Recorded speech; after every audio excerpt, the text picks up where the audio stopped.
Hello everyone, कैसे हैं आप सभी। आई होप कि आप सब अच्छे से होंगे, आपकी स्टडीज़ बहुत अच्छे से चल रही होंगी। आज के इस लेक्चर के अंदर हम पढ़ेंगे इलेक्ट्रोकेमिकल सेल, जो एग्जाम के पॉइंट ऑफ व्यू से हमारा बहुत इंपॉर्टेंट टॉपिक है। साथ ही साथ हम इसकी कंस्ट्रक्शन, वर्किंग, साल्ट ब्रिज क्या होता है, उसके फंक्शन क्या है, डिफरेंस जो इलेक्ट्रोकेमिकल सेल और इलेक्ट्रोलिटिक सेल में, सारा कुछ आज जो हम इस लेक्चर के अंदर करने वाले हैं। सबसे पहले तो इलेक्ट्रोकेमिकल सेल को दो नाम और दिए जाते हैं, इनको गैल्वेनिक सेल भी बोल देते हैं और इसको वोल्टेक सेल भी बोल देते हैं। तो पेपर में आप पजल मत हो जाना अगर इलेक्ट्रोकेमिकल सेल की बजाय गैल्वेनिक सेल या वोल्टेक सेल नाम आ जाए तो उसका मतलब क्या है। वोल्टेक सेल बोला जाता था क्योंकि इसके बारे में स्टडी की थी लुइस गैल्वेनी ने 1780 में, ठीक है। तो उसके ओनर में जो है इसको, और वोल्टेक सेल बोला जाता है एलेसेंड्रो वोल्टास के रिस्पेक्ट में।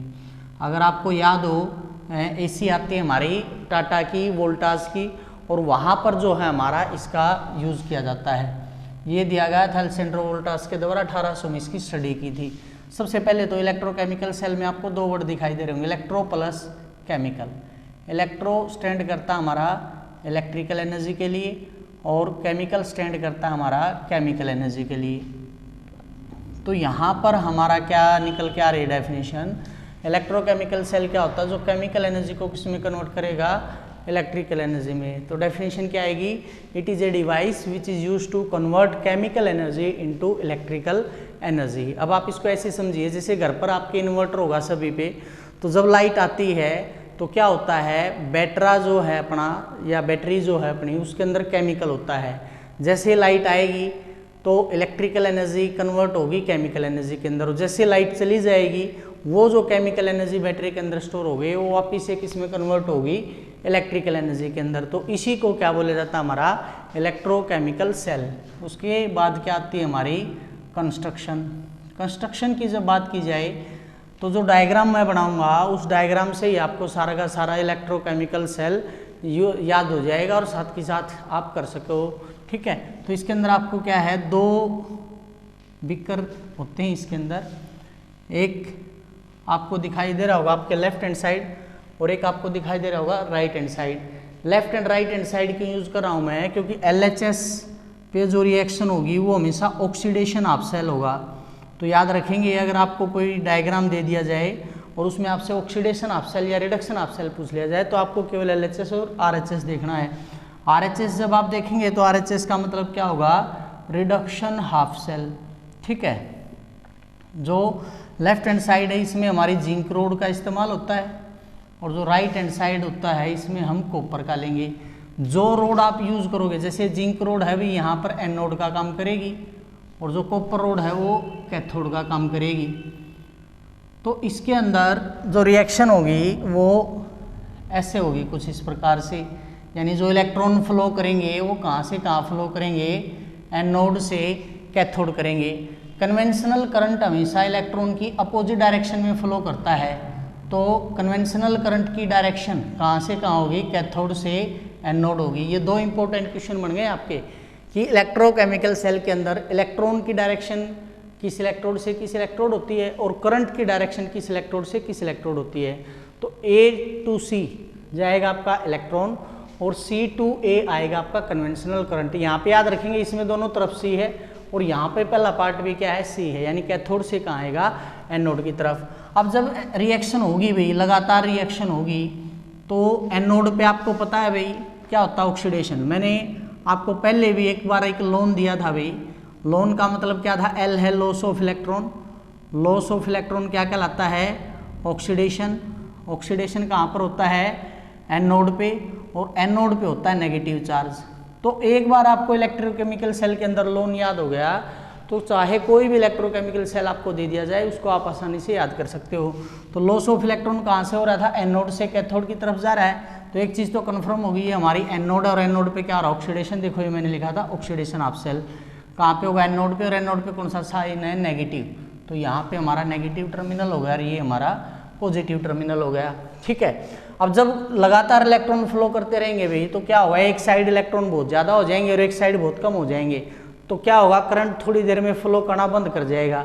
तो इसको मेंटेन करने के लिए एक inverted U shape device use किया जाता है जिसको हम साल्ट ब्रिज बोलते हैं। साल्ट ब्रिज का काम क्या होता है, बेसिकली जो आयंस हैं उसकी मूवमेंट को अलाउ करना है, यानी जिस साइड कैटायन ज़्यादा हो जाएगा उस साइड एनायन को भेज देगा, और जिस साइड एनायन या नेगेटिव आयन ज़्यादा हो जाएगा उस तरफ पॉजिटिव को भेज देगा। तो इस प्रकार से ये हमारा साल्ट ब्रिज हो गया। इस साल्ट ब्रिज के ऊपर ये लगा रखी हमने कॉटन साल्ट ब्रिज, और ये हमारे इसके ऊपर हैं कॉटन प्लग। एक बात और याद रखनी है, जिस भी मेटल को आप लेंगे साल्ट हमेशा उसी मेटल का होना चाहिए। जैसे जिंक है तो यहाँ पर आपको जिंक सल्फेट का ही साल्ट यूज करना है, और यहाँ कॉपर रोड है तो यहाँ कॉपर सल्फेट का ही साल्ट यूज करना है। यहाँ से भी इम्पोर्टेंट क्वेश्चन हमारा बनता है, यहाँ पर हमारा ये CuSO4 है, 1 मोलर इनकी कंसंट्रेशन रहेगी। कई बार कंसंट्रेशन से भी क्वेश्चन बन जाता है, ज़्यादातर चांसेस आपके HSTET के अंदर यहाँ से क्वेश्चन आपसे पूछ सकता है थोड़ा बहुत। तो 1 मोलर रहेगा हमारा ZnSO4 जिसमें जिंक डिप किया है, और 1 मोलर रहेगा हमारा कॉपर सल्फेट जिसके अंदर हमने कॉपर डिप किया है। अब जैसे जैसे रिएक्शन प्रोसीड करेगी आपको पता है एनोड इलेक्ट्रॉन लूज करेगी, तो आहिस्ता आहिस्ता ये रोड थिनर होती चली जाएगी। क्या होती जाएगी? थिनर। और जो कैथोड है वो थिकर होती चली जाएगी, ये थिकर हो जाएगी, और ये हमारे क्या हो जाएगी? थिनर हो जाएगी। तो क्यों हो रहा है अभी ऐसा? है क्योंकि आपको पता है यहाँ से इलेक्ट्रॉन लूज हो रहे हैं, यहाँ से जो जिंक है वो इसके अंदर डिजोल्व होता रहेगा, जो इसके अंदर इम्प्योरिटी होगी वो यहाँ नीचे जमा होती रहेगी। इसको बोला जाता है भी एनोड मड। अपने अगर देसी भाषा में अगर हम बात करें, मड का मतलब होता है कीचड़ या खांचा, यानी इसके अंदर जो इम्प्योरिटी होगी वो यहाँ जमा हो जाएगी। यहाँ से एक बात और आ जाती है कि इस सेल का उपयोग हम अगर किसी मेटल को प्यूरिफाई करना उसके लिए कर सकते हैं। तो यहाँ पे क्वेश्चन क्या बनता है, आपसे पूछेगा बताइए जब मेटल की प्यूरिफिकेशन करनी है तो इम्प्योर मेटल को एनोड लेंगे या कैथोड लेंगे? तो जो भी इम्प्योर होगी वो हमेशा क्या ली जाएगी? एनोड ली जाएगी, और प्योर को हमेशा क्या लिया जाएगा? कैथोड लिया जाएगा। ठीक है, अब बात कर लेते हैं इसकी वर्किंग की। रिएक्शन क्या होगी भी? जिंक पे मैंने क्या बताया, जिंक से क्या बनाएगा? जिंक 2 पॉजिटिव 2 इलेक्ट्रॉन यूज करेगा। कॉपर से क्या बनाएगा? कॉपर 2 पॉजिटिव 2 इलेक्ट्रॉन लेकर के कॉपर बना देगा। तो ये होगा हमारा ऑक्सीडेशन ऑफ सेल, ये रिडक्शन ऑफ सेल। अगर इन दोनों को कंबाइन कर दें रिएक्शन को, इसको बोला जाता है भाई रेडॉक्स कपल। कपल समझते हो ना भाई आप? मेल फीमेल का जो कॉम्बिनेशन है या जो हस्बैंड वाइफ होती है उसके लिए हम कपल वर्ड का यूज कर लेते हैं। यहाँ पे रेडॉक्स कपल का मतलब क्या है? रिडक्शन और ऑक्सीडेशन का कपल। ठीक है, तो ये थी हमारी कंस्ट्रक्शन। एक लेफ्ट हैंड साइड वीकर होगा, एक राइट हैंड साइड होगा, बीच में साल्ट ब्रिज होगा। साल्ट ब्रिज का काम क्या है? आयंस की मूवमेंट को अलाउ करना। जिस साइड कैटायन ज़्यादा होगा एनायन को भेज देगा, एनायन ज़्यादा होगा कैटायन को भेज देगा, ताकि करंट जो है स्मूथली फ्लो करता रहे। उसके बाद आ जाती है इसकी वर्किंग। वर्किंग की जब बात की जाती है तो 6-7 पॉइंट है, आसान से पॉइंट है, आप चाहो तो नोट कर लेना। मैं जितने भी 5-6-7 पॉइंट है ये सारे के सारे बोल देता हूँ। पहला पॉइंट यही है, the electrode at which oxidation takes place is called anode, कि वो इलेक्ट्रोड जिसके ऊपर ऑक्सीडेशन होगा उसको क्या बोलेंगे? एनोड। तो दूसरा पॉइंट क्या हो जाएगा भाई?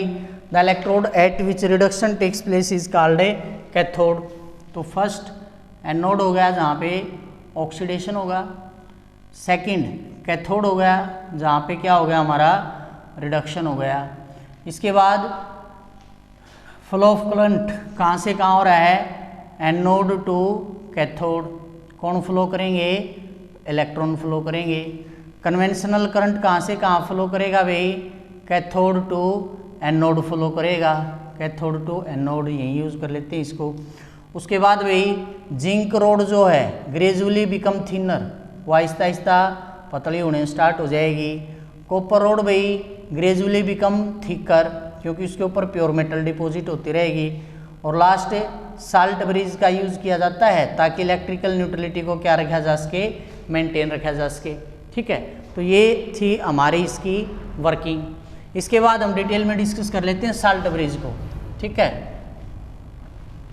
साल्ट ब्रिज क्या होता है? अभी हमने डायग्राम में पढ़ा था कि इन्वर्टेड यू शेप डिवाइस था जिसके अंदर पेस्ट भरा जाता है कुछ साल्ट्स का। तो क्या लिख सकते हैं? It is an inverted U shaped device made up of glass, जो किसका बना होता है? ग्लास का बना होता है, फिल्ड विद पेस्ट लाइक,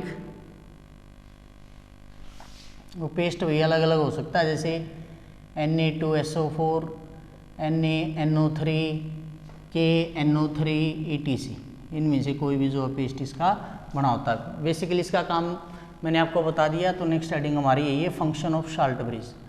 पहला फंक्शन इसका, इट कंप्लीट्स द सर्किट, क्योंकि मैंने बताया था आपको अगर साल्ट ब्रिज यूज़ नहीं होगा तो सेल थोड़ी देर के बाद क्या कर देगा, काम करना बंद कर देगा। तो सर्किट को कंप्लीट ही ये करता है, ठीक है। दूसरा, it allow movement of ions, it allow movement of ions from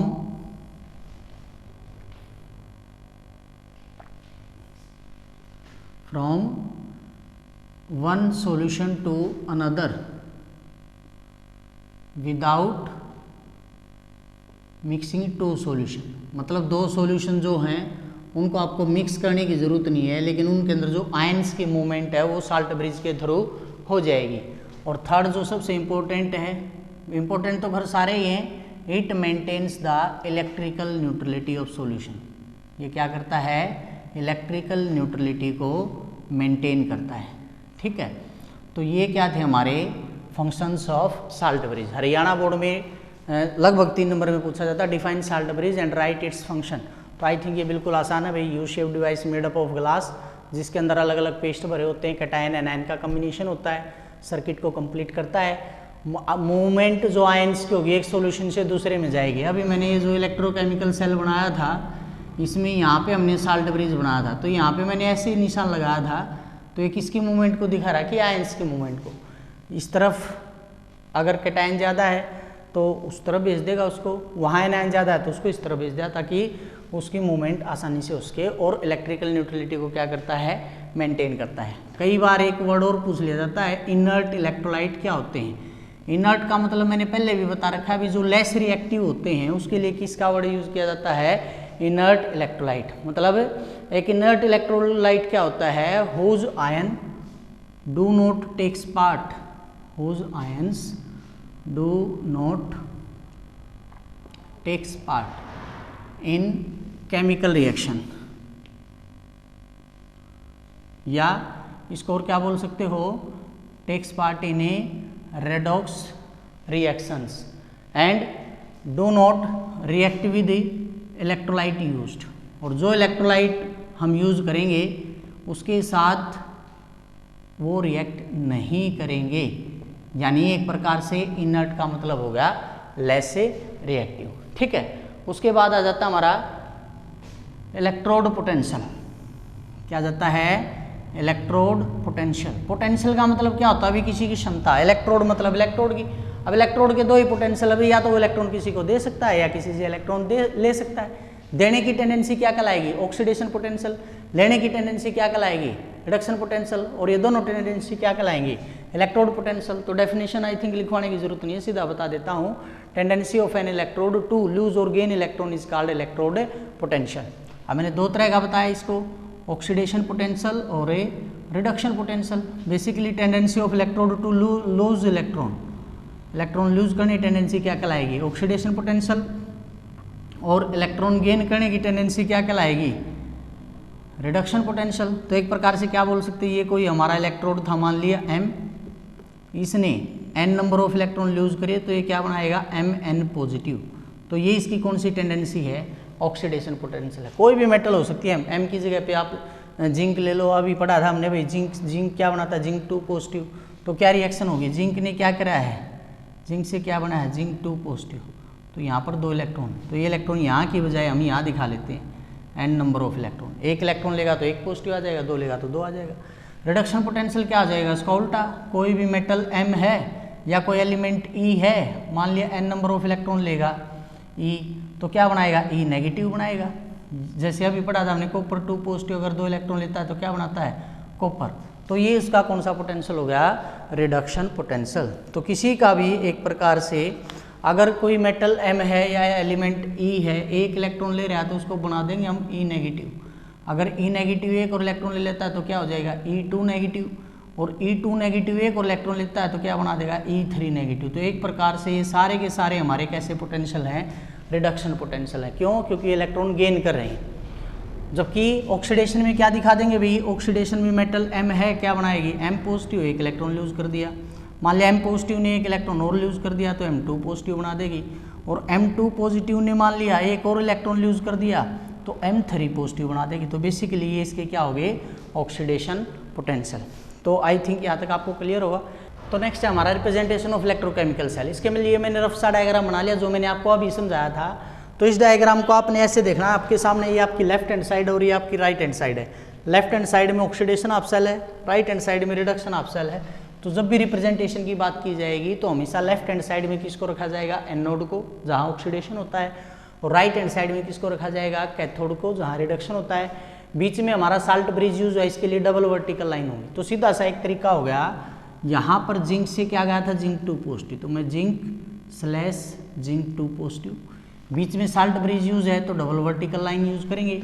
यहाँ पे कॉपर 2 पॉजिटिव से क्या हुआ है, कॉपर। तो अगर आप देखोगे यहाँ पर ये जो सिंगल बाउंड्री है ये बताती है फेज बाउंड्री। अब फेज बाउंड्री का क्या मतलब है भाई, कि रिएक्शन होने से पहले ये Zn की फॉर्म में था, रिएक्शन के बाद ये जिंक 2 पॉजिटिव की फॉर्म में आ गया। मतलब एक प्रकार से ये जो लेफ्ट हैंड साइड है ये हमारी रिप्रेजेंट करती है किसको, एनोड को।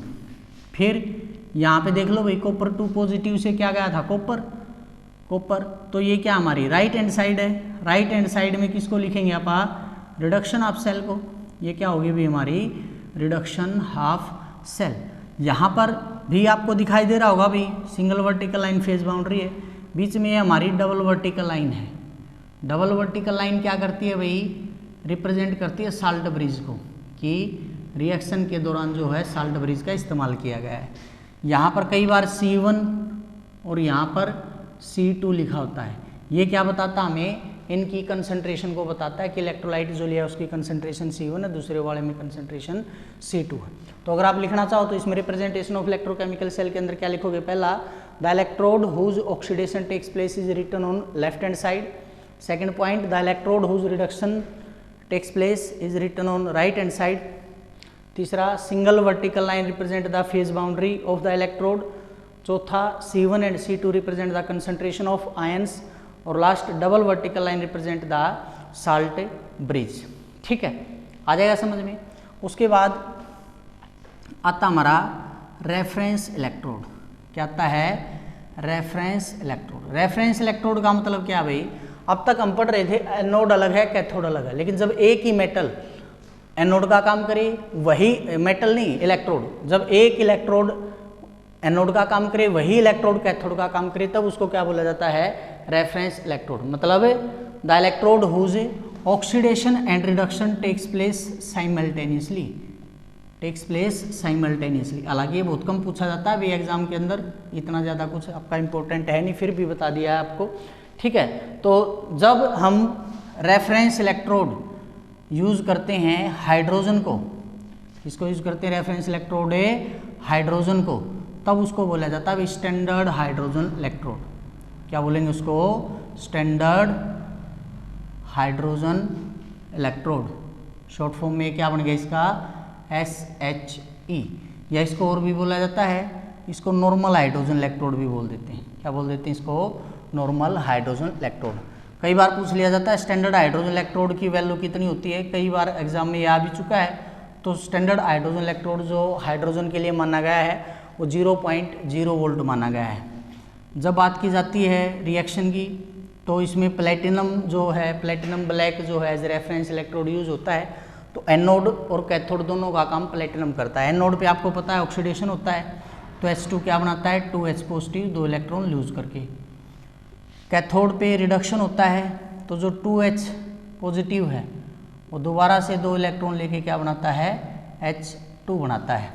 तो यहाँ पर एनोड और कैथोड दोनों का काम प्लेटिनम ब्लैक कर रहा है। प्रेशर जो यूज़ किया जाता है, एक एटमॉस्फेरिक प्रेशर पे जो है हाइड्रोजन गैस को पास किया जाता है, और लगभग 298 केल्विन जो है लगभग इसमें टेम्परेचर यूज़ होता है। यही क्या हमारा स्टैंडर्ड हाइड्रोजन इलेक्ट्रोड।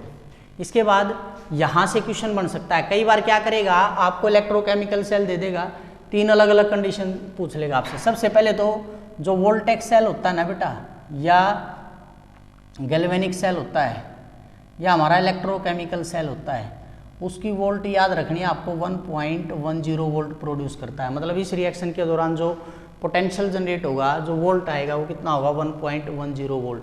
लेकिन एग्जामिनर अब इससे आगे क्वेश्चन पुट अप कर देता है कई बार, ज़्यादातर कंपटीशन में आपको दे देगा अगर ई एक्सटर्नल हमारा 1.10 वोल्ट हो तो करंट की डायरेक्शन क्या रहेगी, या इलेक्ट्रॉन कहाँ से कहाँ जाएंगे।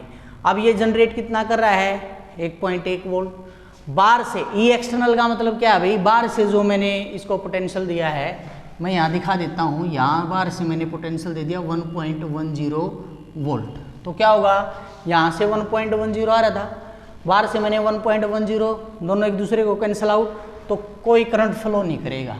तो फर्स्ट का आंसर क्या होगा हमारा, नो करंट फ्लो। दूसरे में क्या दे देगा, ई एक्सटर्नल लेस देन 1.10 वोल्ट। अब बाहर से जो करंट अप्लाई किया भाई वो लेस देन 1.1 है, तो अभी इसका पोटेंशियल तो ज़्यादा है 1.10 वोल्ट। करंट लगातार कहाँ से कहाँ फ्लो करता रहेगा, एनोड टू कैथोड। करंट लगातार, करंट नहीं सॉरी, इलेक्ट्रॉन कहाँ से कहाँ फ्लो करता रहेगा, एनोड टू कैथोड। और करंट कहाँ से कहाँ था हमारा, कैथोड टू एनोड। तीसरा सबसे इम्पोर्टेंट है भाई, जब ई एक्सटर्नल हम कर देते हैं ग्रेटर देन 1.10 वोल्ट, अब प्रोसेस रिवर्स हो जाएगा, क्योंकि अब जो पोटेंशियल है वो सेल के पोटेंशियल से ज़्यादा दे दिया हमने, तो उसके वैल्यू ज़्यादा है तो पोटेंशियल ज़्यादा है तो उसका फोर्स भी ज़्यादा होगा। तो अब जो डायरेक्शन है वो चेंज हो जाएंगी। मतलब पहले जहाँ इलेक्ट्रॉन एनोड से कैथोड जा रहे थे, अब इलेक्ट्रॉन रिवर्स डायरेक्शन में स्टार्ट हो जाएंगे कैथोड से एनोड। पहले कन्वेंशनल करंट कहाँ से कहाँ जा रहा था, कैथोड टू एनोड, लेकिन अब करंट कहाँ से कहाँ फ्लो करना स्टार्ट कर देगा, एनोड टू कैथोड। तो क्या कह देंगे, इलेक्ट्रॉन कहाँ से कहाँ आएंगे, कैथोड टू एनोड, और जो करंट है वो कहाँ से कहाँ आएगा, एनोड टू कैथोड। ये थर्ड पॉइंट इंपॉर्टेंट है भाई हमारा, मोस्टली इससे क्वेश्चन आपका पूछा जा सकता है। तो ये था हमारा, जब अलग अलग कंडीशन में हमें वैल्यूज़ दे दी जाएं, ई एक्सटर्नल आपको बोल दिया जाए कितना है, तो उस टाइम पर आपको जो है इसको फॉलो करना है। ठीक है, तो इसके बाद कई बार डिफरेंस पूछ लिया जाता है इलेक्ट्रोकेमिकल सेल और इलेक्ट्रोलिटिक सेल में। किस किस के बीच में, इलेक्ट्रोकेमिकल सेल और इलेक्ट्रोलिटिक सेल में। इलेक्ट्रोकेमिकल सेल तो मैंने आपको अभी बताया भाई, it is a device which is use to convert chemical energy into electrical energy. Electrolytic क्या होगा, जो इलेक्ट्रिकल को किस में बदलेगा, केमिकल में बदलेगा। तो लगभग 5 या 6 डिफरेंस है, मैं मोटा माटी बता देता हूँ आपको, वैसे तो हम पहले भी कर चुके हैं। इलेक्ट्रोकेमिकल सेल की डेफिनेशन मैंने बता दी, it is a device which is use to convert chemical energy into electrical energy. जबकि इलेक्ट्रोलिटिक सेल हमने बोल दिया, it is a device which is use to convert electrical energy into chemical energy. ठीक है, दूसरा भाई इलेक्ट्रोकेमिकल सेल जो है स्पॉन्टेनियस रिएक्शन के ऊपर बेस है, यानी रेडॉक्स रिएक्शन के ऊपर बेस है। अब एक बात और, इलेक्ट्रोकेमिकल सेल के लिए डेल्टा जी की वैल्यू माइनस होती है भाई, ये याद रखना, नेगेटिव होती है, क्योंकि नेगेटिव जिसकी डेल्टा जी की वैल्यू हो वही रिएक्शन कैसी होती है, स्पॉन्टेनियस, अपने आप होती रहती है। जबकि इलेक्ट्रोलिटिक सेल पोटेंशियल पे डिपेंड करता है, करंट के ऊपर डिपेंड करता है, तो उसकी रिएक्शन कैसी होती है, नॉन स्पॉन्टेनियस होती है। कैसी होती है, नॉन स्पॉन्टेनियस होती है। और केवल कब होगी, जब हम इलेक्ट्रिक फील्ड अप्लाई करेंगे या इलेक्ट्रिकल एनर्जी अप्लाइड करेंगे। ठीक है, फिर वही तीसरा, इलेक्ट्रोकेमिकल सेल हमने देखा 2 अलग अलग बीकर में सेटअप किया था हमने, जबकि इलेक्ट्रोलिटिक सेल एक ही बीकर के अंदर सेटअप किया जाता है। फोर्थ पॉइंट हमारा, electrolyte taken in 2 beaker are different. इसमें जो इलेक्ट्रोलाइट भी अलग अलग है, जैसे जिंक था तो जिंक सल्फेट लिया था, कॉपर था तो कॉपर सल्फेट लिया था, लेकिन इलेक्ट्रोलिटिक सेल में एक इलेक्ट्रोलाइट का यूज होता है।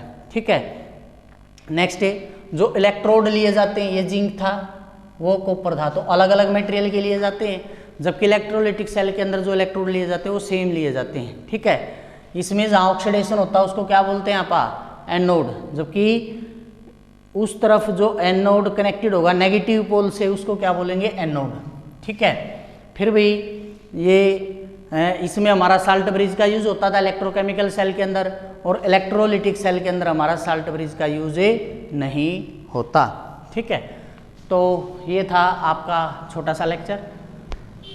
अगर इसमें किसी को कोई डाउट हो तो कमेंट करके बता देना भाई, नेक्स्ट लेक्चर के अंदर हम पढ़ेंगे इलेक्ट्रोकेमिकल सीरीज़ और जो हमारे अलग अलग इलेक्ट्रोकेमिकल सेल्स बाजार के अंदर हैं वो, और उसके बाद 2 लेक्चर में हमारी यूनिट मतलब संडे को हम इस यूनिट को ख़त्म कर देंगे। तो आज के लेक्चर के अंदर इतना ही, तब तक पढ़ते रहिए और जुड़े रहिए आप अपनी स्टडी के साथ। Thank you.